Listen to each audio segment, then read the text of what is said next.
Welcome to the Tech Savvy Professor podcast, two faculty who love tech and love making it part of their work. I'm Marty Jencius from Kent State University. And I'm Eric Perry, clinical faculty at Southern New Hampshire University. So we were kind of stuck for a topic, and I thought maybe this could be a topic that we could do occasionally. It's sort of, what are the apps that you're playing around with now? What are the things that are on your desktop and that you're finding useful from a point of view of productivity? For me, it's always about productivity. And how do you use them? So we're going to do like the two app challenge in this one.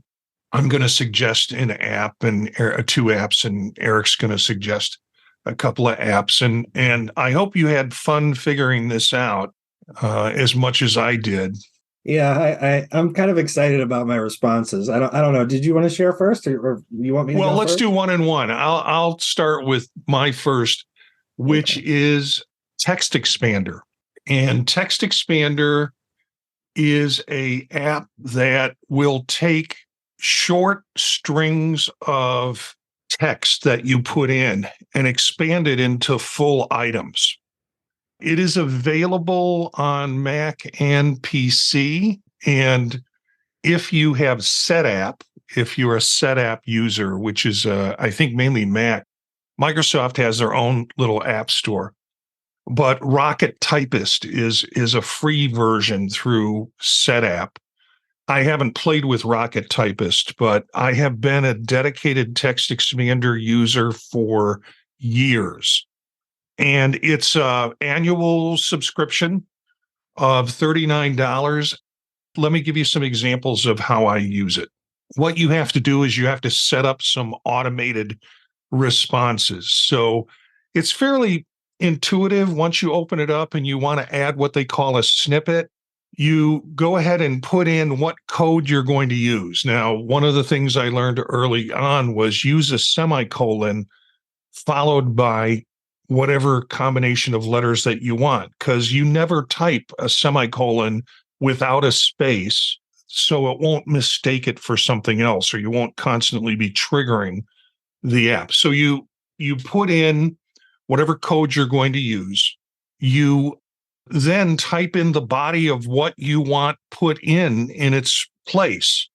And as long as you have it running in the background, like I'll do semicolon CESSUR1, it will print out for me or embed in whatever I'm working on a email response that's about 3 paragraphs long that talks about people wanting to use SesNet, the listserv, for publishing for asking for research. I get probably 5 to 6 of those requests a day. And instead of just copying and pasting, all I do is I go in and I type in semicolon CESSUR1 or semicolon CESSUR3, depending on how many times the person is going to be allowed to be posted. And each letter has the rationale behind that. So it opens up as a separate window. And the beauty of this is it has a little drop down. You can put drop down windows in it. So I can leave an open space there and respond directly to the person. I look at their name, I type their name in that open space. And then further on down in the letter, their topic, I'll type their topic in the letter and then press a button and it embeds it in the email response and I can send it right off. It's remarkable for repetitive emails that you have to respond to. But here's the other trick. It's also very cool for grading. If you think of the typical things you wind up in using and having to respond to over and over on the same assignment for 25 papers that you've decided that you want to read, you can set up little snippets that keep you from having to retype or move over and copy and paste pieces over, and it will just put it right in the document where you want it and how you want it for your response to the student. So I've used that in a lot of grading scenarios. It just kind of speeds it up. And I can't remember all of my little macro codes that I do. So I'll open it up and put it up on the side so I can remember. And sometimes I'll do a cheat sheet of what they are so I can use them on the fly as I need them on the fly. But my first suggestion is TextExpander, and it is available for Mac and PC. I know there are some macros things that you can do in Word and other stuff that will duplicate these kinds of things, but this works on every program that allows you to put text in it. And I think that's the cool part is the versatility, right? So if you grade and turn it in the viewer with the embedded viewer within Turnitin, you can save common feedback within that, but it's only if you're grading there. This type of program lets you do it in emails and any type of program that you want to use. Yeah, and for me, the option to do letters with pull down menus where you can actually select, welcome to the pull down clinical mental health counseling program or pull down school counseling program. All of those things can be put in as this program gets more sophisticated. Yeah, that's awesome. So my suggestion is maybe a little off the beaten path.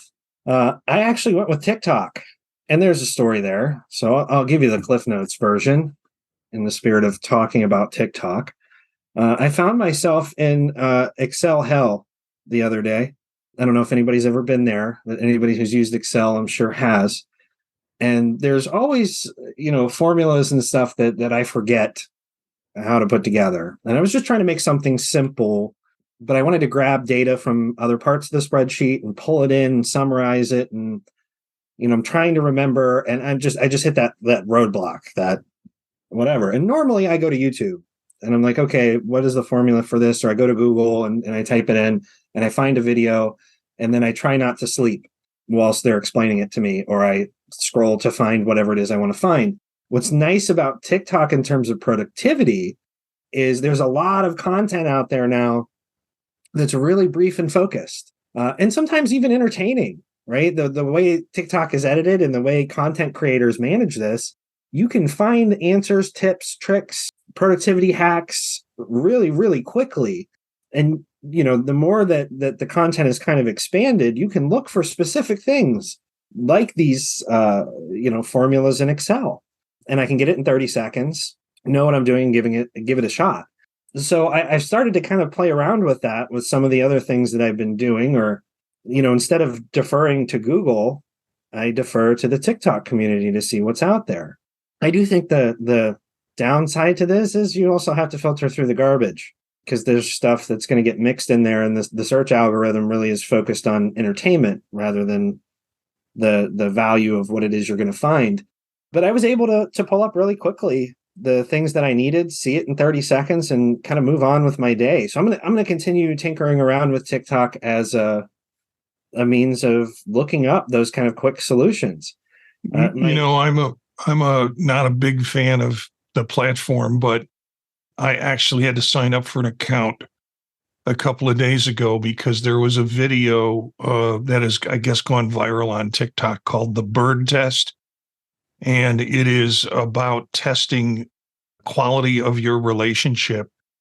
And I'm teaching a couples course this semester, and we've been through Gottman. And it essentially takes some of John Gottman's concepts and, turns it into a popular meme. So I regretfully had to show TikTok in my class because I wanted to make the point that some of these concepts that we're learning are being picked up by popular media for that purpose. I haven't looked at anything else. I haven't looked at any cat videos or anything else on there, but it's interesting. Also with YouTube, I've been searching for specific things, and what I'm seeing is YouTube will give you a link, but it'll often queue you up now in the video to the particular question or item that you want to learn about. So it's gotten a little better that way, that you don't have to sleep through the whole video. Well, and the risk is with TikTok that if you start to scroll, you're going to get caught up in everything else, right? I've got Reddit to do that. The algorithm starts to learn what it is that you tend to watch, and it populates videos based on what you tend to watch. So now in looking up productivity stuff, my TikTok feed now is intermixed with these different Excel tips and things because that's what I started searching. Do you also get like these inspirational gurus who are trying to make a media presence?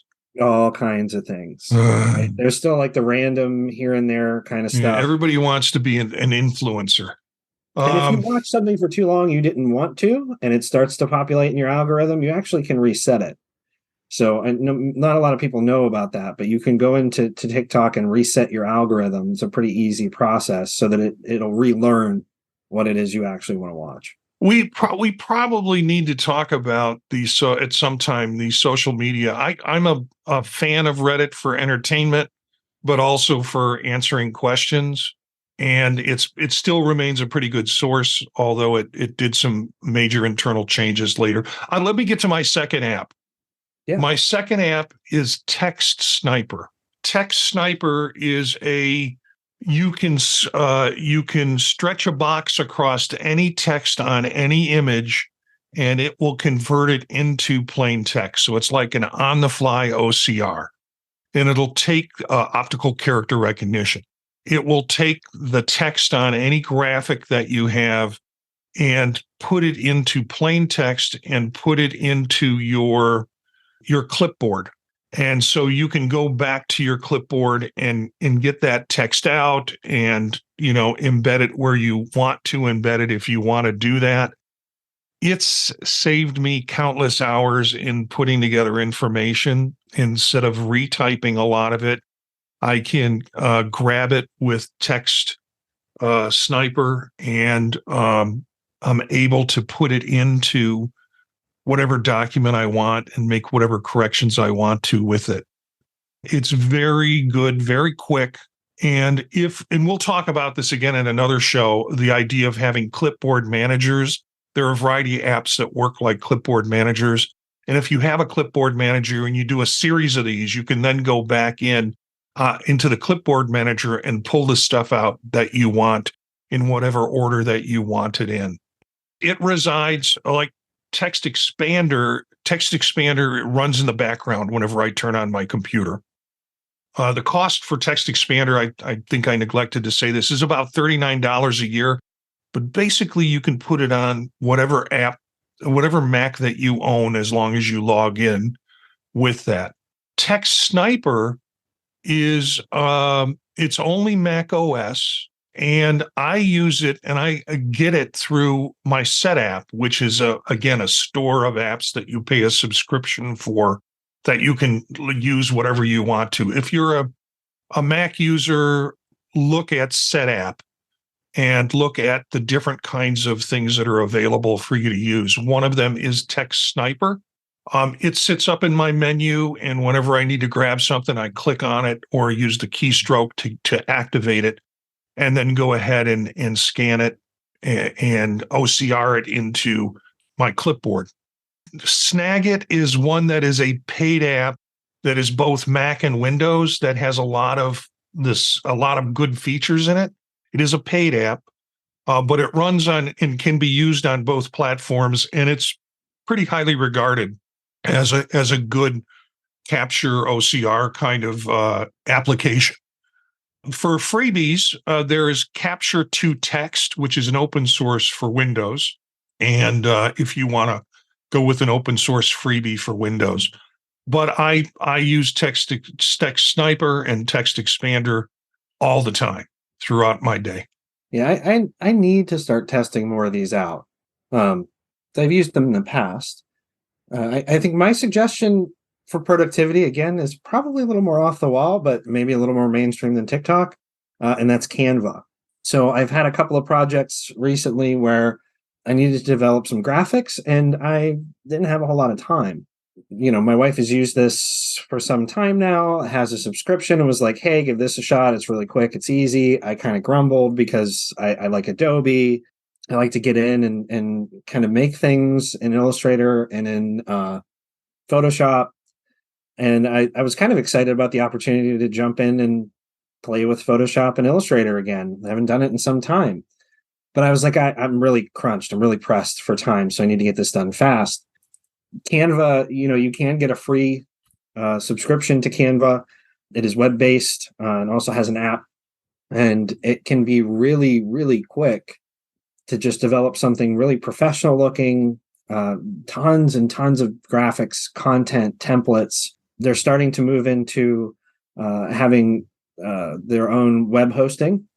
So that's something that Canva's kind of added. You can have and create websites, web pages there rather. But you can do something as simple as a logo or a design, and the content library is just massive. Everything they put in there is editable. So you can go in and edit shape, size. Everything's really intuitive. Adding text or changing text within those templates is really intuitive. So there's a lot of options there that you get in a really simple interface. So there's nothing technical about working in Canva. You can even search by project type that you're trying to do. It'll give you those templates, and then it'll give you options to even overlay different elements into that template, which I thought was really neat.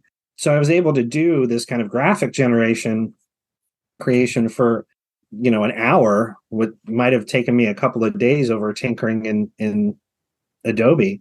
I just found it to be a really quick, really easy tool. First of all, the logo for this podcast was created in Canva.